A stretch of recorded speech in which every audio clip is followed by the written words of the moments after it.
ونصلي ونسلم على رسوله الكريم اما بعد فاعوذ باللہ من الشیطان الرجیم بسم اللہ الرحمن الرحیم الم نشرح لك صدرك صدق اللہ العظیم وبلغنا رسوله النبی الکریم الامین الرؤوف الرحیم اطر فمک بالصلاۃ علی النبی صلی اللہ علیہ وآلہ وسلم۔ اے بندہ مومن، اپنے منہ کو خوشبودار کیجئے رسول اللہ پر درود و سلام پڑھ کر۔ اب درود و سلام کی گونج پڑ جائے، محبت کے ساتھ، پیار کے ساتھ حضور سرور کائنات امام الانبیاء صلی اللہ علیہ وآلہ وسلم کی بارگاہ میں درود و سلام کا نذرانہ پیش کیجئے۔ الصلاۃ والسلام علیک یا سیدی یا رسول اللہ، الصلاۃ والسلام علیک یا سیدی یا رسول اللہ وعلی آلک و اصحابک یا رحمت للعالمین۔ نغمہ کجا ومن کجا ساز سہن بہانہ ایست، سوئے قطار می کشم ناکا بے زمامرہ۔ تمام تعریفیں اس خالق کائنات، مالک کائنات، ارض و سما کے خالق و مالک کے لیے۔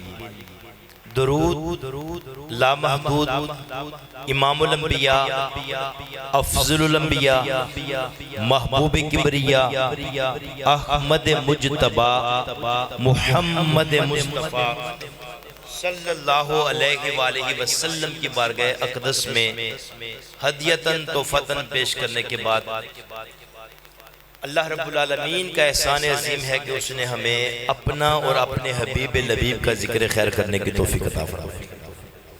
چند باتیں آپ کی سماعتوں کی نظر کرنی ہے، فقط صرف آپ سے ایک گزارش ہے، یہ نہیں کہ آپ اونچا سبحان اللہ کہو، نعرے لگو، پیسے پھینکو، کسی چیز کی نہیں، بس جو چند باتیں آپ کی سماعتوں کی نظر کریں ان کو اپنے دل میں جگہ بھی دیں اور ان پر عمل بھی کریں۔ ہمارے مسلک کے علماء کرام تشریف فرما ہیں، ثنا خان مصطفیٰ حاجی محمد افضال صاحب، حاجی محمد عدنان صاحب، محمد ارسلان صاحب نے اور ان کے ساتھ جتنے بھی دوست نے مل کر محفل میلاد مصطفیٰ صلی اللہ علیہ وآلہ وسلم کا انعقاد کیا۔ دعا ہے کہ اللہ رب العالمین حاجی محمد افضال صاحب کے والد محترم حاجی محمد اکرم صاحب کی بخشش و مغفرت فرمائے، ان کے درجات میں بلندیاں عطا فرمائے۔ سامعین محترم و محتشم، آج ضرورت ہے عمل کی۔ ضرورت کس چیز کی ہے؟ عمل کی۔ حافظ آباد کے اندر آپ جانتے ہیں کہ یہ خطبہ کی زمین ہے اور یہ بڑی ہی مقدس جگہ ہے، یہاں پہ اللہ تعالیٰ کے بڑے ہی نیک اور برگزیدہ بندے رہتے ہیں۔ تو میرے لیے یہ سعادت کی بات ہے کہ میں آپ کے سامنے چند باتیں پیش کر رہا ہوں۔ قرآن مجید فرقان حمید سے میں نے ایک آیت مبارکہ تلاوت کرنے کا شرف لسانی حاصل کیا۔ آپ سنتے بھی ہیں، نماز کے اندر پڑھتے بھی ہیں، ویسے بھی پڑھتے ہیں، الم نشرح لک صدرک۔ یہ اللہ تعالیٰ اپنے پیارے حبیب حضرت محمد صلی اللہ علیہ وآلہ وسلم کی شان کو بیان فرما رہا ہے کہ اے میرے محبوب، ہم نے آپ کے سینہ اقدس کو آپ کی ذات کے لیے کشادہ فرما دیا۔ انشراح کہتے ہیں کسی چیز کو کھول دینا، اسے سورہ انشراح بھی کہتے ہیں، اس کا مطلب ہے کسی چیز کو کھول دینا۔ حضرت موسیٰ علیہ السلام اللہ تعالیٰ سے دعا کرتے ہیں، رب اشرح لی صدری، اے اللہ میرے سینے کو کشادہ فرما دے۔ اللہ فرماتا ہے محبوب، ہم نے آپ کے سینے اقدس کو کشادہ فرما دیا۔ اس سینے کے اندر ایک دل ہے جس کے بارے میں اللہ کے رسول صلی اللہ علیہ وآلہ وسلم نے فرمایا، آپ کے جسم کے اندر ایک ایسا گوشت کا لوتھڑا ہے، اگر یہ صحیح سلامت ہے تو پورا جسم کیا ہے؟ صحیح ہے۔ اور اگر اس دل کے اندر خرابی پیدا ہو جائے پھر پورا جسم کیا ہو جاتا ہے؟ خراب ہو جاتا ہے، فساد آ جاتا ہے۔ اس دل کے اندر اللہ تعالیٰ نے دو کیفیات رکھی ہیں، اس کی مفسرین نے بے شمار تفسیر کی ہے، لیکن صرف میں ایک نقطہ آپ کی سماعتوں کی نظر کروں گا۔ اس یقین کے ساتھ اس کو آپ یاد بھی رکھو گے اور دل میں جگہ بھی عطا فرمائے۔ اس دل کے اندر اللہ نے دو کیفیات کو جمع کیا ہے۔ ایک کیفیت یہ کہ آپ اللہ سے مناجات کرتے ہیں، دعا کرتے ہیں، اللہ سے فیض حاصل کرتے ہیں، فیض کو حاصل کر کے دوسری اللہ نے اس کے اندر یہ خاصیت رکھی ہے کہ وہ اللہ کے مخلوق کے اندر آپ کیا کرتے ہیں؟ پیغام دیتے ہیں۔ اس دل کو اگر دنیا کی طرف لے کر جاؤ گے، یہ دل اللہ کی یاد سے دور ہو جائے گا۔ جتنا اس دل کو دنیا کی طرف لے کر جاؤ گے، اتنا ہی یہ دل اللہ کی یاد سے کیا ہو جائے گا؟ دور ہو جائے گا، غافل ہو جائے گا۔ اور جتنا ہی اس دل کو اللہ کے قریب کرو گے، اللہ کے نبی کے قریب کرو گے، یہ دل دنیا سے کیا ہو جائے گا؟ دور ہو جائے گا۔ یہ دو کیفیات ہمارے پیران گرامی، اولیاء کرام، غوث، قطب، ابدال عبادت کرنے کے لیے خاص چلہ گاہ میں جاتے تھے، وہاں پہ جا کے عبادت کرتے تھے۔ جس وقت وہ عبادت کرتے تھے اللہ کی مخلوق سے دور ہوتے تھے، اللہ کے ساتھ ان کا تعلق ہوتا تھا، اللہ کی مخلوق کے ساتھ تعلق نہیں ہوتا تھا، فقط ان کا اللہ کے ساتھ رابطہ ہوتا تھا۔ لیکن جب وہ اللہ کی مخلوق کے اندر آتے تھے، وہ جو اللہ کا تنہائی کے اندر ان کا رابطہ تھا نا، وہ رابطہ منقطع ہو جاتا تھا۔ اب ان کا رابطہ بندوں کے ساتھ منسلک ہو جاتا تھا، اس رابطے کے اندر خامی آ جاتی تھی، اس رابطے کے اندر وہ ربط باقی نہیں رہتا تھا۔ نعرہ تکبیر، نعرہ رسالت، نعرہ حیدری۔ ہمارے ماشاءاللہ نعت خان تشریف لائے ہیں، اللہ ان کی زندگی میں برکتیں عطا فرمائے۔ آپ توجہ کریں، اس دل کو جتنا اللہ کی طرف لے کر جاؤ گے دنیا سے دور ہوگا، جتنا دنیا کی طرف لے کر آؤ گے اتنا اللہ سے کیا ہو جائے گا؟ دور ہو جائے گا۔ تو سامعین محترم، اگر آپ توجہ کریں گے تو چند باتیں آپ کی سماعتوں کی نظر کرنی ہیں۔ یہ اللہ کے نبی کی بات ہو رہی ہے، اور جب رسول اللہ صلی اللہ علیہ وآلہ وسلم کے صحابہ کے سامنے رسول اللہ صلی اللہ علیہ وآلہ وسلم کا نام لیا جاتا تھا تو ان کی جسموں کے اوپر کپ کپی طاری ہو جاتی تھی۔ ان کے جس کے محبوب کا ذکر کیا جائے ان کے جسموں کے اوپر کپ کپی طاری ہو جاتی تھی۔ اللہ تعالیٰ نے کسی غوث، قطب، ابدال، یہاں تک کہ حضرت آدم علیہ السلام سے لے کر حضرت عیسیٰ علیہ السلام تک جتنے بھی نبی آئے، کسی نبی کے دل میں بھی یہ دو کیفیات کو جمع نہیں کیا تھا۔ اگر یہ دو کیفیات اللہ نے جمع کی ہیں کہ با یک وقت خدا سے بھی رابطہ، اسی وقت اللہ کی مخلوق سے بھی رابطہ، اگر یہ دونوں کیفیات جمع ہوئی ہیں فقط میرے اور آپ کے محبوب حضرت محمد صلی اللہ علیہ وآلہ وسلم کے سینہ اقدس کے اندر جمع ہوئی ہیں۔ اللہ نے فرمایا أَلَمْ نَشْرَحْ لَكَ صَدْرَكَ، اے محبوب ہم نے آپ کے سینے کو آپ کی ذات کے لیے کشادہ فرما دیا ہے۔ تو شاہ دو عالم کا گدا ہے کہ نہیں ہے؟ فطرت میں تیری ذوق وفا ہے کہ نہیں ہے؟ کچھ سوچ کے آتا ہے تیرا رزق کہاں سے؟ سرکار کی نسبت کا صلہ ہے کہ نہیں ہے؟ آج بھی ابو بکر و عمر پہلو میں، آج بھی ابو بکر و عمر پہلو میں سرکار کے قدموں میں بقا ہے کہ نہیں ہے؟ محروم رہی فاتحہ خوانی سے قبر اس کی، گستاخ محمد کی سزا ہے کہ نہیں ہے؟ افضال بھائی آپ 2 منٹ کے لیے بیٹھ جائیں، بات بڑی محبت کی ہے میں، لیکن بات سمجھانی ہے۔ بات میں نے بے شک 5 منٹ ہی کرنی ہے، لیکن ایسے نہیں ہے۔ جب کریم آقا کی بات ہو تو ہم کسی کو سمجھا نہ سکیں، یہ نہیں ہو سکتا، اس لیے کہ بدلے گا زمانہ لاکھ مگر قرآن نہ بدلا جائے گا۔ محبت سے بولے سبحان اللہ۔ بدلے گا زمانہ لاکھ مگر قرآن نہ بدلا جائے گا، ہے قول محمد قول خدا، فرمان نہ بدلا جائے گا۔ شاہوں کو بدلتے دیکھا ہے، شاہی کو بدلتے دیکھا ہے، مگر اسلام کی کشتی کا سلطان نہ بدلا جائے گا۔ اور دنیا کو ہوگی موت ایک دن، اور موت کو ہوگی موت آخر۔ قانون ہے اٹل قدرت کا، ایک آن نہ بدلا جائے گا۔ اور لوگوں، وہ حافظ آباد والوں، یہ کیسے ہو سکتا ہے میں نبی کی بات کروں اور آپ سن نہ سکیں، اور ہم یہ کہیں کہ ہم آپ کو سمجھا نہیں سکتے، ایسا نہیں ہو سکتا. بتلا دو گستاخ نبی کو غیرت مسلم زندہ ہے. بتلا دو گستاخ نبی کو غیرت غازی علم الدین شہید زندہ ہے. بتلا دو گستاخ نبی کو غیرت ممتاز قادری زندہ ہے. بتلا دو گستاخ نبی کو غیرت خاتم حسین رضوی زندہ ہے. بتلا دو گستاخ نبی کو غیرت خاتم حسین رضوی زندہ ہے. لوگوں، اسلام کی زیب و زینت کا سامان نہ بدلا جائے گا. یہ کیسے ہو سکتا ہے؟ یہ کیسے ممکن ہے کہ جب نبی کی بات ہو بندے کی توجہ ادھر ادھر ہو جائے؟ ایسا نہیں ہو سکتا. جس نبی سے محبت کرتے ہو، جس نبی سے پیار کرتے ہو، وہ پیارے نبی کی شان کیا ہے؟ اللہ کا قرآن کہتا ہے النبی اولا بالمؤمنین من انفسہم. لوگوں، نبی مکرم صلی اللہ علیہ وآلہ وسلم مومنوں کو ان کی جانوں سے بھی زیادہ عزیز ہے. یار بتاؤ مجھے، اس جان سے بڑھ کے کوئی پیارا ہو سکتا ہے؟ اس جان سے بڑھ کے کسی کو کسی چیز سے محبت ہو سکتی ہے؟ آج ہمیں عزت ملی ہے.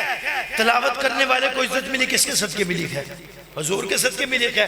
نعت پڑھنے والے کو عزت ملی ہے کس کے صدقے ملی ہے؟ بھائی غلام فرید صاحب نعت خان کو عزت کس کے صدقے ملی ہے؟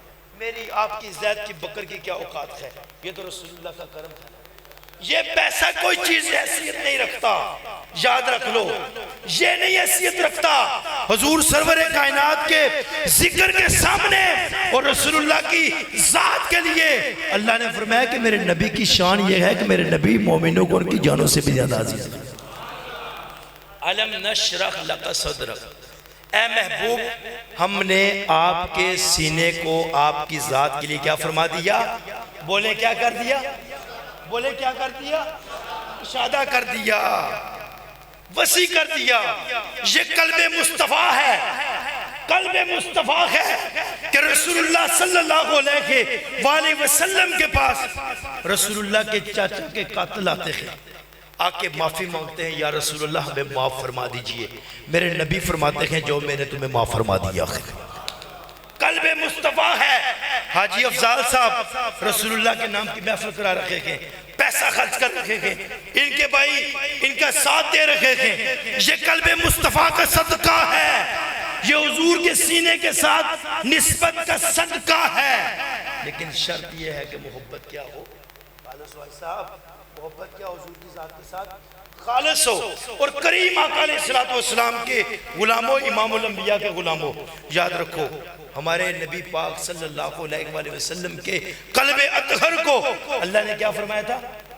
لیکن آج ہمارے دل تنگ ہو گئے. مہمانوں کے لیے دروازے بند ہو گئے، رشتہ داروں کے لیے دروازے بند ہو گئے. ہم ساری رات جشن بھی کرتے ہیں. ہم سوچتے ہیں کہ ہمیں ایک سال میں میلاد کی محفل کرا لیں ہم جنتی ہو جائیں گے. یاد رکھو جس کا حق کھایا وہ کبھی معاف نہیں کرے گا. جب تک وہ معاف نہیں کرے گا اس وقت تک معافی نہیں ملے گی. آج رشتہ دار ناراض ہیں. ایک چھت کے نیچے رہنے والے سگے دو بھائی نمازیں بھی پڑھتے ہیں، قرآن بھی پڑھتے ہیں، روزے بھی رکھتے ہیں، زکوٰۃ بھی دیتے ہیں، حج بھی کرتے ہیں، لیکن عیدوں کی عیدیں گزر جاتی ہیں ایک دوسرے کے ساتھ ملنا گوارا نہیں کرتے. سچی بات یہ ہے حقیقت چھپ نہیں سکتی بناوٹ کے اصولوں سے، خوشبو آ نہیں سکتی کاغذ کے پھولوں سے. کون سا گھر ہے جس گھر میں آج خوشی ہو؟ کون سا دل ہے جس میں اطمینان قلبی ہو؟ ظاہر اور ہے، باطن اور ہے. یاد رکھو امام الانبیاء کے غلاموں، میرے جوان بھائیوں، اگر ہماری نماز سے وابستگی نہیں ہے، اگر ہم قرآن کی تلاوت کرنے والے نہیں ہیں، اس قرآن کا تعلق قلب مصطفیٰ کے ساتھ ہے. لوگوں اگر چاہتے ہو ہم رسول اللہ کے سینے کے ساتھ لپٹ جائیں پھر قرآن کی کثرت کے ساتھ تلاوت کرو. ایسا ختم ہی کر رہے جناب، تھوڑے اشارے میں سمجھ آ رہے ہیں. لیکن ایسا نہیں ہے بھائی کہ میں آپ کو ہو خواہ کر کے چلا جاؤں. نہیں، کام کی جو بات ہے یاد رکھ لو. رسول اللہ صلی اللہ علیہ وسلم کے سینے سے ہمیں کیا ملا ہے؟ فیض ملا ہے. صدقہ حضور کا ہی ہے نا. سارا کچھ حضور کے صدقے ملا ہے نا. لیکن یاد رکھو ہم یہ تو کہتے ہیں کہ ہم حضور سے پیار کرتے ہیں لیکن حضور کی بات سے پیار نہیں کرتے. میرے اور کریم آقا سے زیادہ کوئی حسین دنیا میں ہے؟ بولو کوئی ہے حسین؟ کوئی جوان، کوئی عورت، کوئی بچہ، کوئی بزرگ، کوئی ولی، کوئی پیر، کوئی غوث، کوئی کتب، کوئی عبدال میرے نبی سے حسین ہے؟ میرے نبی کا تو چہرہ اتنا حسین، اتنا حسین. صحابہ فرماتے ہیں کہ حضور کے چہرے کے اوپر ایک داغ نہیں تھا، ایک دبا نہیں تھا، ایک دانہ نہیں تھا، یہاں تک کہ حضور کے چہرے کے اوپر مکھی نہیں بیٹھتی تھی. اور جب ہم حضور سرور کائنات کے چہرے کو دیکھتے تھے تو حضور کے رخسار کے اندر ہمیں اپنا چہرہ نظر آتا تھا. جب اتنا میرے نبی کا چہرہ حسین تھا، اتنا میرے نبی کا چہرہ حسین تھا. صحابہ فرماتے ہیں جب حضور سرور کائنات کے چہرہ مبارک پہ پسینہ آتا تھا ہم دیکھتے حضور کے چہرے پہ ہمیں ایسے لگتا کہ موتی بکھرے ہوئے تھے. اور جب حضور گفتگو فرماتے حضور سرور کائنات کی دندان مبارک کی جو چمک تھی دور پہاڑوں کے اوپر پڑتی تھی. اور آج حضور سرور کائنات کے صحابہ تو یاد رکھو نا کہتے ہو محبت کرتے ہیں، کہتے ہو نا محبت کرتے ہیں. او دیکھو اس طرح محبت کرتے ہو جس طرح رسول اللہ کے صحابہ نے محبت کی ہے. بشمول میرے جو محافلیں ہیں، جو ذکر و اذکار ہے، ایک رسم بن چکی ہے. اصل جو مقصد تھا نا، مقصد اس مقصد سے دور ہو چکے ہیں، اس مقصد سے دور ہو چکے تھے. وہ محبت نہیں ہے، وہ پیار نہیں ہے. رسول اللہ کے صحابہ جب حضور وضو فرماتے نا، حضور کے جسم اقدس سے، حضور کے جسم اقدس سے جب وضو کا پانی جدا ہوتا تھا صحابہ اپنے ہاتھ پھیلاتے تھے، ہاتھ پھیلاتے تھے. جنہیں پانی میسر آتا اپنے چہرے کے ساتھ ملتے تھے، اپنے سینے کے ساتھ ملتے تھے، اپنے بازو کے ساتھ ملتے تھے. اور جن کو یہ پانی میسر نہیں آتا تھا وہ ان صحابہ کے ہاتھوں کے ساتھ ہاتھ مس کرتے تھے جن کے ہاتھوں پہ پانی لگتا تھا. اچھا کیا ہم حضور سے محبت کرتے ہیں؟ ہم تو اپنی ذات کو دھوکہ دے رہے ہیں، ہم تو ذات کو دھوکہ دے رہے ہیں. ہم تو حقیقت ہی نہیں بیان کر سکتے.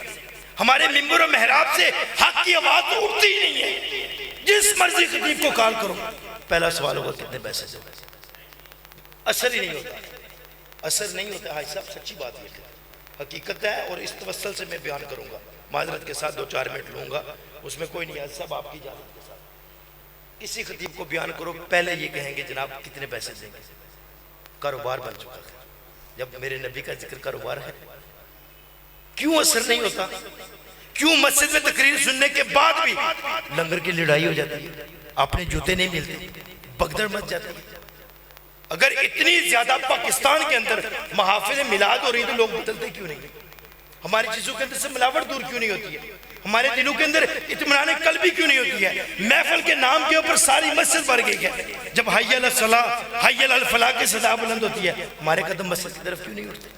حاجی افضال صاحب دعوت دیں، بندے پہنچ جاتے ہیں جناب محفل ہے جانا ہے، اللہ دعوت دے تو وہ بھول جاتے ہیں کہ حاجی افضال صاحب ناراض نہ ہو جائے. او بھائی ہم تو اس معاشرے میں اس مقام پہ پہنچ گئے ہیں، ہمارے پاس زندہ کی قدر نہیں ہے. دیکھیں چڑھی تھی اصالہ ثواب کی اس شخص کی جو کل گلی میں بھوکا مر گیا. بندے بھوکے مر رہے ہیں ان کو نہیں کوئی پوچھتا. اللہ کی عزت کی قسم میرے پاس کئی مثالیں ایسی ہیں. باپ بیچارہ پھٹے پرانے کپڑے، اولاد نے کبھی پوچھا ہی نہیں ہے، اس کے مرنے کے بعد دیگے بنا کے دے رکھے ہیں. فقط دکھلاوا. یاد رکھو اللہ کو یہ دکھلاوا پسند نہیں ہے، اللہ کو ریاکاری پسند نہیں ہے. اللہ فرماتا ہے نماز تم پڑھتے ہو لیکن ریاکاری کی اگر پڑھنی ہے تو میں نماز تمہارے منہ پہ مار دوں. لیکن کس چیز کی مجھے ضرورت ہے؟ اللہ کے لیے تو یسبح للہ ما فی السماوات و ما فی الارض. اللہ کے لیے تو ہر تسبیح بیان کر رہی ہے.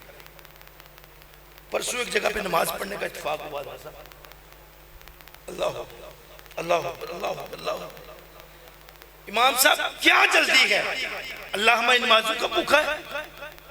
اللہ تو ہمارے دل کی نیت کو دیکھتا ہے. انما الاعمال بالنیات. اللہ تو نیتوں کو دیکھتا ہے. ہر چیز کو پیشہ بنا لیا گیا ہے. نماز پڑھنا پیشہ، تلاوت کرنا پیشہ، تقریر کرنا پیشہ، نعت پڑھنا پیشہ، محفل کرانا رسم. بھائی نہ کرو ایسا، اللہ کو راضی کرو. اللہ فرماتا ہے کہ اگر تم مخلوق کو راضی کرنا چاہتے ہو میں اپنا معاملہ مخلوق کو سپرد کر دیتا ہوں. دوڑ کے تھک جاؤ گے، بندے راضی نہیں ہوں گے. اللہ فرماتا ہے مجھے راضی کرنے کی کوشش کرو گے میں ساری مخلوق کو تمہارے پیچھے لے جاؤں گا۔ جوان 8 بجے فیکٹری کے پاس جا کے فائل لے کے کھڑا ہو جاتا ہے، یہ بے روزگاری ہے، حلال رزق نہیں مل رہا، بڑی پریشانی ہے، بڑی مجبوری ہے، بڑے معاملات ہیں۔ 8 بجے فیکٹری کے باہر کھڑے ہو جاتے ہو، لیکن جب رزق تقسیم ہو رہا ہے اس وقت ہم سو رہے ہوتے ہیں۔ فیشن بن گیا رات کو دیر سے جاگنا، صبح 11 بجے اٹھنا، پھر بڑے فخر سے کہنا او یار میں تو 11 بجے جاگتا ہوں، میں تو 11 بجے ناشتہ کرتا ہوں۔ اللہ کو ناراض کرتے ہیں۔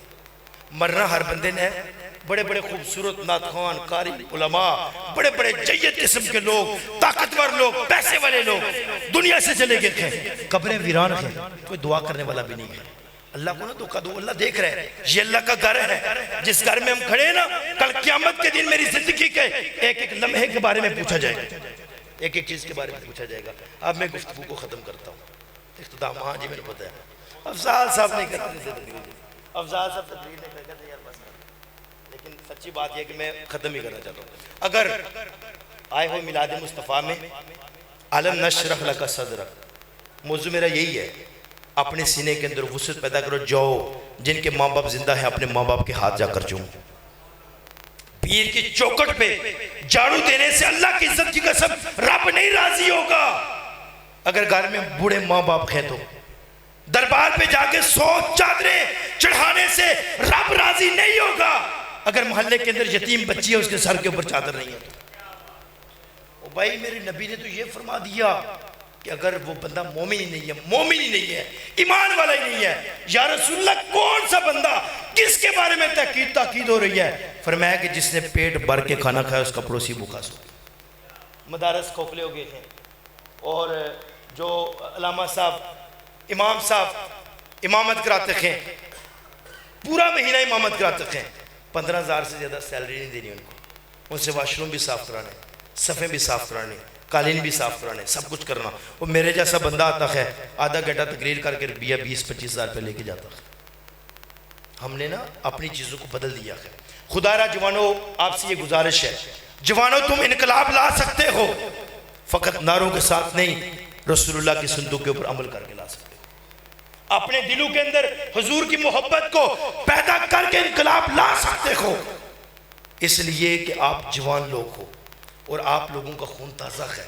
آپ کے دل میں صرف فقط ایک چیز آ جائے، محبت رسول صلی اللہ علیہ وآلہ وسلم، فقط رسول اللہ صلی اللہ علیہ وسلم کی محبت آ جائے تو اللہ تعالیٰ وقت کی دامن میں وسعت نہیں ہے، تو میں انہی الفاظ سے اختتام کرتا ہوں۔ تو میری باتیں جس کی سمجھ میں آئی ہیں، آج ذرا جاؤ نا رشتہ داروں کو بھی جا کے معاف کرو۔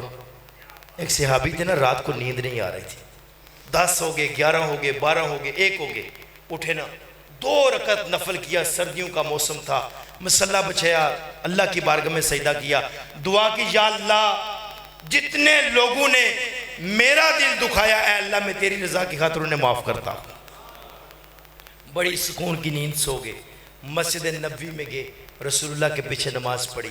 اللہ کے رسول جب نماز سے فارغ ہوئے فرمایا آج کون سا بندہ ہے جس نے صدقہ کیا جس کے صدقے کی وجہ سے اللہ عرش سے لے کر فرش تک نور کی برسات فرما رہا ہے۔ صحابی کھڑے ہوئے، رسول اللہ صلی اللہ علیہ وسلم نے پوچھا کہ آپ نے کون سا ایسا عمل کیا ہے؟ وہ صحابی عرض کرتے ہیں یا رسول اللہ عمل تو کوئی نہیں کیا، بس جتنے لوگوں نے میرا دل دکھایا تھا میں فقط تیری رضا کی خاطر انہیں معاف فرما دیا ہے۔ آج بھی ذرا معاف کر کے دیکھو نا، میری بات اگر کسی کو بری لگی ہے تو میں دل سے معذرت چاہتا ہوں، لیکن بھائی سچ یہی ہے۔ بھائی افضال صاحب سے وقت زیادہ لیا ہے، لیکن آنے کا مقصد میرا دل مطمئن ہے، کم از کم میں نے اپنی بات آپ کے گوش گزار کر دی ہے۔ کوشش کیا کرو، جو سنو اس کے اوپر عمل کیا کرو۔ اللہ مجھے اور آپ سب کو ان باتوں پر عمل کرنے کی توفیق عطا فرمائے۔ وما علینا الا البلاغ المبین۔